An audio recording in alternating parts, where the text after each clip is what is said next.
لا أحد ينكر أن عضلات الكتفين دليل واضح على قوة الجسم واللياقة البدنية، فهي تمنحك شكل في الرائع.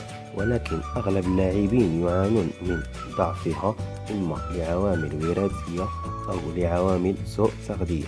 الحل موجود في كلتا الحالتين، لا تقلق. إذا قبل البدء اللي باقي ما اشترك في القناة، كاينة واحد البطونة حمراء مكتوب عليها سبسكرايب بالإنجليزية أو أبوني باللغة الفرنسية. بغيتكم تكليكيو عليها دابا دابا. You were the shadow to my light. Did you feel us? Another star, you fade away. Afraid I aim. أفضل التمارين لعضلة الكتف الأمامية: الضغط الأمامي بالبار. يعتبر هذا التمرين من أهم تمارين الأكتاف الأساسية، حيث يقوم بتقويتها وخصوصا العضلة الأمامية من الكتف، التي تعطي شكلا جماليا يتناسق مع عضلات الصدر. ما يجب أن تتذكره دائما بشأن هذا التمرين: قف باستقامة مع تثبيت ثقل مناسب في كلتا اليدين. لابد أن يكون ظهرك مسنود على المقعد حفاظا على فقرات ظهرك. قم بإمساك البار مع مراعاة فتح ذراعيك أوسع بقليل من مستوى الكتفين. ارفع ذراعيك بخط مستقيم حتى تصبح أمام منطقة الصدر. اثبت على هذا الوضع لبضع ثواني. انزل بالبار إلى أسفل ذقنك، ثم قم بدفع البار للأعلى ببطء مع التكرار. رفع أمامي بالبار من أهم تمارين عضلة الكتف الأمامية، حيث تعطي العضلة مظهر رائع ومقسما، كما تعتبر تمرينا أساسيا ومفضلا لدى أبطال كمال الأجسام. ما يجب أن تتذكره بشأن هذا التمرين: أحضر البار وقف أمام المرآة لتراقب الأداء. قم بالوقوف بشكل مستقيم مع مراعاة عدم تقوس الظهر. ارفع البار حتى تصل إلى مستوى أعلى قليلا من مستوى الكتف، ثم أنزله مرة ثانية ببطء قدر الإمكان حتى تلامس فخذيك. إذا ننتقل إلى أفضل تمارين لعضلة الكتف الجانبية. التمرين الأول: ضغط جانبي بالدمبلز. من التمارين الرئيسية التي يجب عليك إدراجها في برنامجك، حيث يعمل على تقوية العضلات الجانبية للأكتاف التي تقوم بتعريض الكتفين وإعطاء الجسم شكل حرف V. ما يجب أن تتذكره دائما بشأن هذا التمرين: اجلس على المقعد مع مراعاة عدم تقوس الظهر. احمل دمبل ذو وزن مناسب لك. ارفع الدمبل مع مراعاة ضم الذراعين قليلا عند الدفع للأعلى. انزل ببطء شديد واجعل ذراعيك في مستوى واحد مع الكتف. ضغط أرنولد. هذا التمرين من اختراع البطل العالمي أرنولد. يعد مثل التمرين السابق، إلا أنه يختلف عليه من ناحية الحركة، فهو يؤثر على الكتف الأمامية والجانبية أيضا. ما يجب أن تتذكره دائما بشأن هذا التمرين: أمسك الدمبلز وارفعهما بمستوى الكتفين مع ثني ذراعيك وتوجيه راحتي يديك ناحية الجسم. أمسك الأثقال بإحكام وادفعها أعلى الرأس، وأدر الأثقال حتى تتوجه راحة يديك للأمام عند أعلى الضغط. توقف قليلا ثم أخفض الثقل قليلا مع عكس اتجاه الدوران، بحيث يتجه طرف راحتي يديك ناحية الجسم بأسفل الضغط. رفع جانبي بالدمبلز من أهم تمارين الأكتاف، حيث يعمل على تقوية وإبراز عضلة الكتف الجانبية، كما يعطي شكلا جماليا ورائعا ومتناسقا مع الجسد. ما يجب أن تتذكره دائما بشأن هذا التمرين: أحضر الدمبلز وقف أمام المرآة لتراقب أدائك. قف بشكل مائل للأمام قليلا مع إبقاء ظهرك مستقيما. ارفع الدمبلز جانبيا واستخدم عضلة الكتف في رفعها. ركز على أن يكون تركيز الحمل على العضلة فقط، أي عضلة الكتف. رفع جانبي بالدمبلز بالكرسي.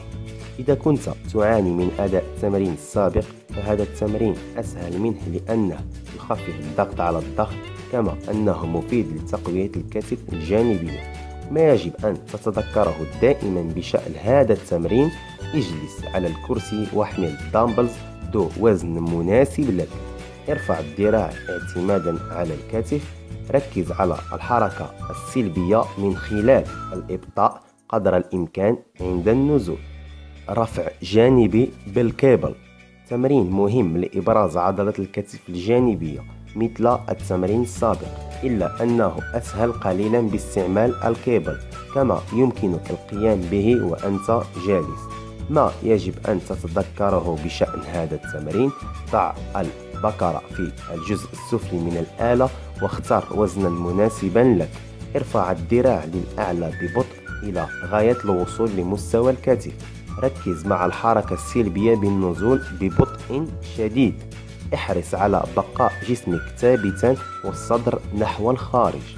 ننتقل إلى أفضل تمارين لعضلة الكتف الخلفية والمهمة: ضغط خلفي بالبار. تمرين مفيد جدا لبناء العضلة الخلفية للكتف باعتبارها عضلة كبيرة الحجم وليست صغيرة كما يظن البعض، لذلك إهمال تمرينها يعطي مظهرا ضعيفا للظهر، كما أنها مصدر إصابات للمبتدئين ويجب التركيز جدا عند القيام به. ما يجب أن تتذكره دائما بشأن هذا التمرين: استعمال جهاز سميث لأنه آمن ويحمي من الإصابات. ضع وزن خفيف إلى متوسط. أمسك بار بقبضة واسعة. ابدأ من الأعلى وانزل ببطء شديد إلى أن تصل لمنتصف الرأس. الشخص الذي في الصورة ينزل البار للعنق لأنه محترف. رفع خلفي بالدامبلز. يعمل هذا التمرين على استهداف العضلات الخلفية والجانبية أيضا للكتف لتكوير العضلة وجعلها متناسقة مع الصدر والظهر. ما يجب أن تتذكره دائما بشأن هذا التمرين: قف مع إحناء الجذع الأمامي وثني ركبتيك قليلا وابقى ظهرك مستقيما. ثبت الثقل في كلا اليدين مع مدهما باستقامة نحو الأسفل. ارفع الذراعين للأعلى على جانب الجسم حتى يصبحا على امتداد واحد مع خط الأكتاف. اثبت على هذا الوضع لبضع ثوان مع الشد على العضلات الخلفية للأكتاف. قم تدريجيا بالذراعين نحو الأسفل. رفع خلفي بالدامبلز بالكرسي. هذا التمرين مشابه للتمرين السابق نوعا ما، إلى أنه أسهل قليلا لأنه لا يحدث ضغط على الظهر والركبتين. ما يجب أن تتذكره دائما بشأن هذا التمرين: اجلس في الكرسي مع ترك فراغ بين الحافة الكرسي وقدميك لتمرير الأوزان. احني ظهرك حتى يقترب صدرك مع لمس فخذيك. امسك بالدامبلز ثم قم بفتح ذراعيك كما هو موضح بالصورة، ثم انزل إلى نقطة البداية مرة ثانية. حاول أن تؤدي هذا التمرين ببطء شديد. آخر جزء وهو مهم جدا في الفيديو هم حركة الإطالة والتمطيط. القيام بحركة الإطالة والتمطيط قبل بدء تمارين الأكتاف هامة جدا لحمايتها وتكبير العضلات من الإصابة مثل التمزقات العضلية والوترية والالتهابات، خصوصا أن الأوتار الكتف ضعيفة جدا وتحتاج حذرا كبير عند تمرينها. كما يجب القيام بهذه الحركات حتى بعد الانتهاء من التمارين من أجل منع التشنجات العضلية وتسريع عملية الاستشفاء العضلي. إذا أحبائي حتى لهنا غنكونوا سالينا الفيديو ديالنا، ونتمنى تكونوا استفدتوا. وإذا أعجبكم الفيديو لا تنسوا الاشتراك والضغط على اللايك، وإذا عندكم شي اقتراح أو شي أفكار حطوها لي في الكومنتير لتحت. إذا موعدنا في الفيديو القادم إن شاء الله.